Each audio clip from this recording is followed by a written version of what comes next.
नमस्कार, आप देख रहे हैं आज तक। मैं हूं गौरव सावंत। उत्तर प्रदेश में चुनाव का शंखनाद अभी नहीं हुआ है, लेकिन सूबे की सियासत में चुनावी तपिश अभी से महसूस होने लगी है। चाहे समाजवादी पार्टी हो, बहुजन समाज पार्टी हो, बीजेपी हो, कांग्रेस हो, सभी उलझ गए हैं। लेकिन समाजवादी पार्टी सुप्रीमो अखिलेश यादव के जिन्ना वाले बयान पर विवाद और गहराता जा रहा है, थमने का नाम नहीं ले रहा है। उत्तर प्रदेश के मुख्यमंत्री योगी आदित्यनाथ ने जिन्नावादी बोलकर हमला किया तो उप मुख्यमंत्री केशव प्रसाद मौर्य ने नमाजवादी कह दिया समाजवादी पार्टी के नेता को।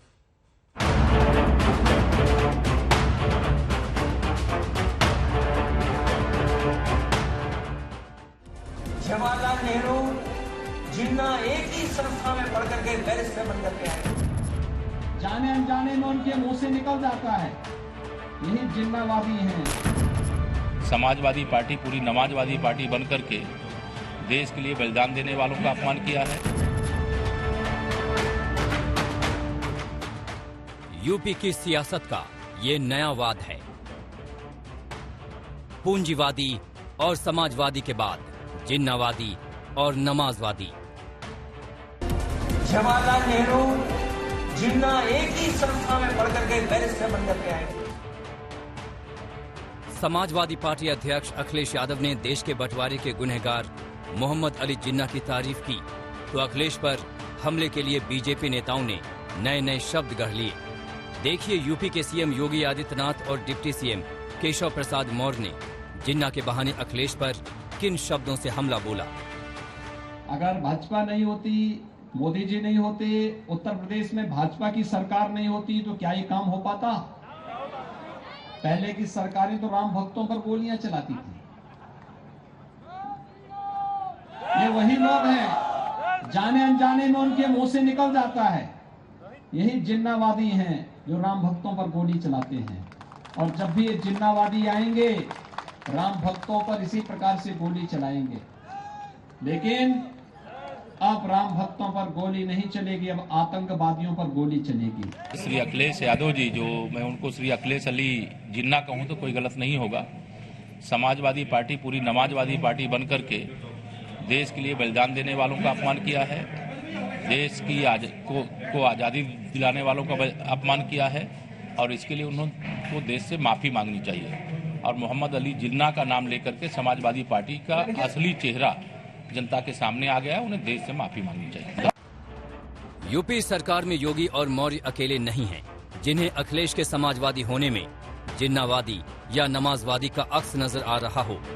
अल्पसंख्यक मामलों के मंत्री मोहसिन रजा भी इस फहरिस्त में शामिल हैं। बस यही फर्क है भारतीय जनता पार्टी में और समाजवादी पार्टी में, क्योंकि समाजवादी पार्टी के मुखिया ने, जिसने देश के टुकड़े किए हों विभाजनकारी जिन्ना को, और राष्ट्रपिता महात्मा गांधी, लौह पुरुष सरदार वल्लभ भाई पटेल और नेहरू जी से मिला दिया।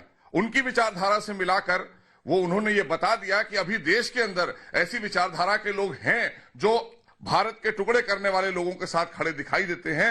ये समाजवादी नहीं है, ये जिन्नावादी सोच है और इस सोच से पूरे देश के लोगों को बचना होगा। आखिरकार यूपी चुनाव से पहले अखिलेश को लेकर ये बवाल क्या है? दरअसल विवाद की शुरुआत हुई रविवार को हरदोई की रैली में एसपी सुप्रीमो के भाषण से। इस भाषण में अखिलेश ने जिन्ना को महात्मा गांधी, जवाहरलाल नेहरू और सरदार वल्लभ भाई पटेल के साथ खड़ा कर दिया। सरदार पटेल जी, राष्ट्रपिता महात्मा गांधी, जवाहरलाल नेहरू जिन्ना एक ही संस्था में पढ़ करके बैरिस्टर बन करके आए। उन्हें किसी भी तरीके से किसी का भी संघर्ष करना पड़ा होगा तो वो पीछे नहीं है। एक ऐसा आदमी जो पाकिस्तान का पैरोकार रहा हो, एक ऐसा आदमी जो देश के बंटवारे का गुनहगार रहा हो, एक ऐसे देश का निर्माता जो देश भारत के खिलाफ नित आतंकी साजिश रचता है, उसकी तारीफ कोई कैसे करे? तो बवाल तो स्वाभाविक है। चाचा शिवपाल तक भतीजे के बचाव में नहीं आए।